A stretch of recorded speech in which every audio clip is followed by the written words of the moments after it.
Hey guys, it's Paul. I wanted to just do a quick video on Screenflow and how I use Screenflow. There it pops up to tell me I need to upgrade it. A lot of people ask me how you do your videos and what do you use to record the screen and the audio while you're doing it. So I'm going to try and do it. I've put it off for a while because I kind of think there's some sort of time paradigm shift that I'm going to alter if I try and record myself and then talk to myself while I'm doing it. So I know for starters to look at the settings, I'm going to have to turn you off and record it on a different program. So luckily I've got Cloud App. I'm going to do that. So stick with me. If I look at Screenflow from the back end, this is the video I've just recorded. I'm not sure if you're going to... Hey guys, it's Paul. Right, I'll play that back. But what I usually do when I come to Screenflow is you go here, configure recording, and if my Yeti's not plugged in, then I switch onto this Yeti microphone, right? I can record my face. Look at the state of that. So this is my Yeti microphone. So if I point it that way, I'm not sure what the Screencast I'm doing at the moment is recording on this microphone. If it's just change volume, it's doing it on this. So I have my Yeti microphone. I've just bought a pop filter, so when you say peas, you don't blow people up.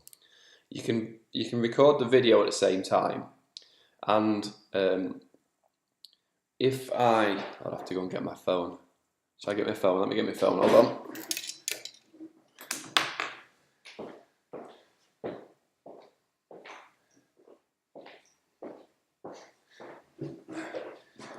So you see, I wasn't ready for you. I put the earphones in on the microphone so I can hear myself. If I plug in my phone on that setting where it says record screen from, let me just sort my phone out. Okay, so if I plug my phone in, I'm not sure if it'll come up straight away or yeah, there you go.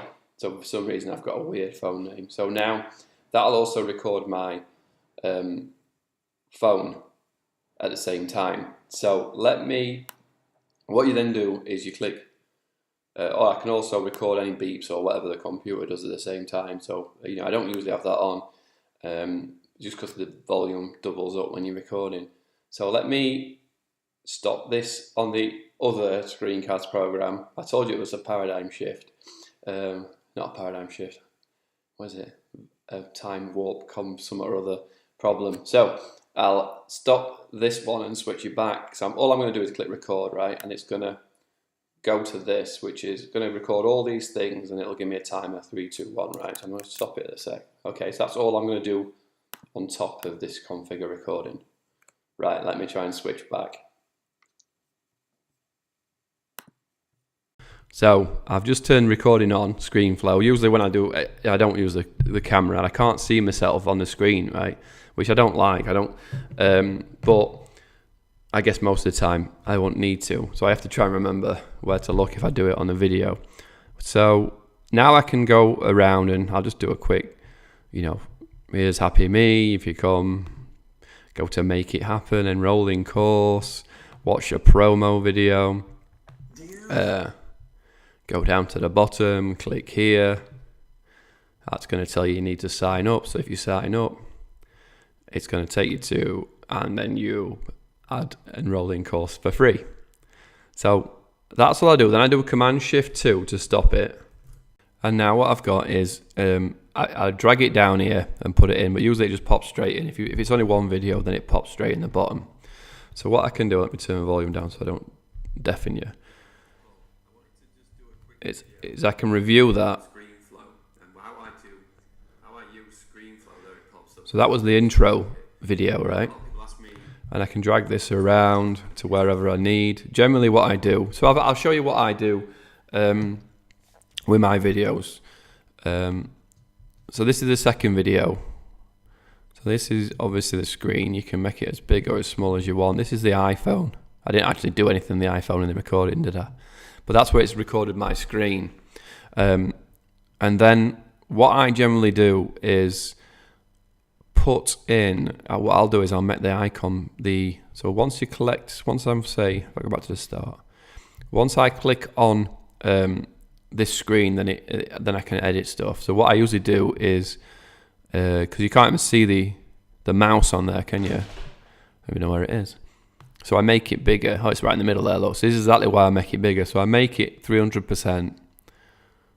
It's always hard to hit 300. Always 290, whatever. Especially when you're talking and trying to do it. Oh, it's like filling your car up, innit?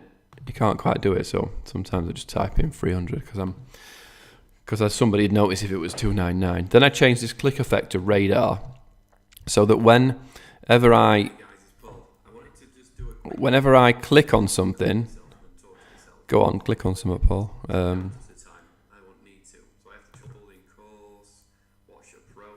It will add a radar effect to that mouse over. So this is why I was kind of reluctant to do a Screenflow video, because it's hard to do and talk to talk at the same time. So if let me have a look. What you can do is, so I can cut and chop things apart. So let me split this up. Get rid of the iPhone. Get rid of my face. Play it. Right, so they're gone. Now, yeah, that radar didn't work, did it?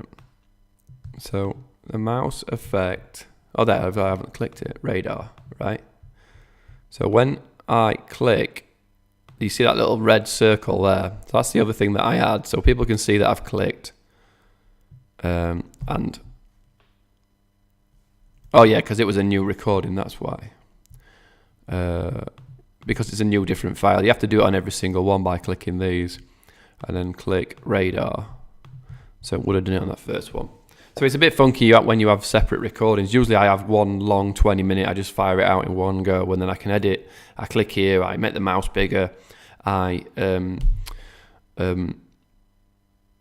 am I saying? I do the radar. If I've recorded something that may have somebody's personal information, so sometimes I might say, if this is, what's a good example? Say this was somebody's email.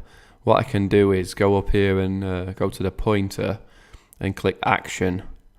Click. Why is it not letting me do it? Oh, because I'm over there. If I click on this and click action, and then I'll put freehand, turn it into a square, and then draw a box here. If I've scrolled down, it's going to move, right? And then I'll put opacity 0. So you can either focus in on that and black everything else out, or I do the opposite and blur it out. So if that's someone's email, I don't want it to show on my videos, so I'll click and blur it out until I change something. So I do change something there. So what I'll go back there and do is draw the box a bit bigger, so above. So when I scroll up in a second, that will scroll and blur as well. So I know that when I finish there, I can grab this and stop the blur. So when it continues, the blur will be gone. So sometimes I have to do that. So what you'll see there is as I come past, it blurs it off. As I switch off, the blur vanishes. So that's pretty much all I do. I used to add my like paulnicholson.com.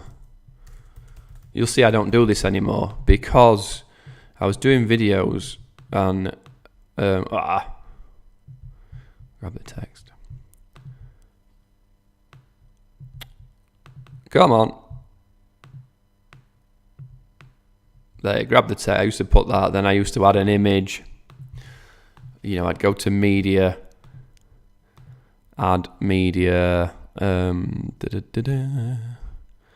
I'd find a Happy Me logo, and I'd drop that in. So that you would see my older videos have got things like this, but I don't think it helps totally. I was doing it to watermark the video, so if anybody stole it, but I mean, if you steal it, go for it. And then, but the reason I don't do this anymore is because if something in that corner, I did a Slack video, and I'd got Blue Jeans Media, and I'd got paulnicholson.com in the corner, but a lot of the info was happening on that video in that bottom corner, so you couldn't see over that logo. So that's what I do, and then I basically export, and I need to I'll change it to videos to save it in my video section, and then I will change this to YouTube's 1920 by 1080, and that fills the YouTube box. I actually need to change my settings so it records at that. So it's literally all I do, really. I just record it, on my Yeti, and the audio on my Yeti, the screen from Screenflow. I literally, as I said, all I really do is, if I come off this, usually all I've got is this one video clip. And as I say, all I do is I make the cursor bigger, I do the radar, and then I export it at the end. That's pretty much all I do for YouTube stuff. But it's really easy to use. There are a lot of other features. You can do end transitions, like you can add a end transition. So when it comes to the end of that video, it will fade out, or you can change it, crosshair, whatever that is. But I don't really mess about with. See what I mean? So you can feed another video in. There's loads of funky stuff you can do with it that I don't use. But all I'm interested in is recording videos and getting people cracking with them. So hopefully that made sense. I've been putting off doing a Screenflow video just because it's not. It was a hard thing to sort of show you and make sense of it to myself. So sorry if that were a bit scrambled. Sorry if if it's annoyed you. What I'll do is I'll put a Screenflow training course on Happy Me, and possibly on my website as well. So we'll go through individual things rather than me trying to give you a full overview of it. I'll say, this is how you do blurred out. This is how you record your phone and actually click on something on my phone, rather than just show you that picture there. So apologies if it's a bit scatty, but I kind of always knew it would be. Have a great day. Any comments, as usual, leave them below, and I will see you all soon. Thanks for watching.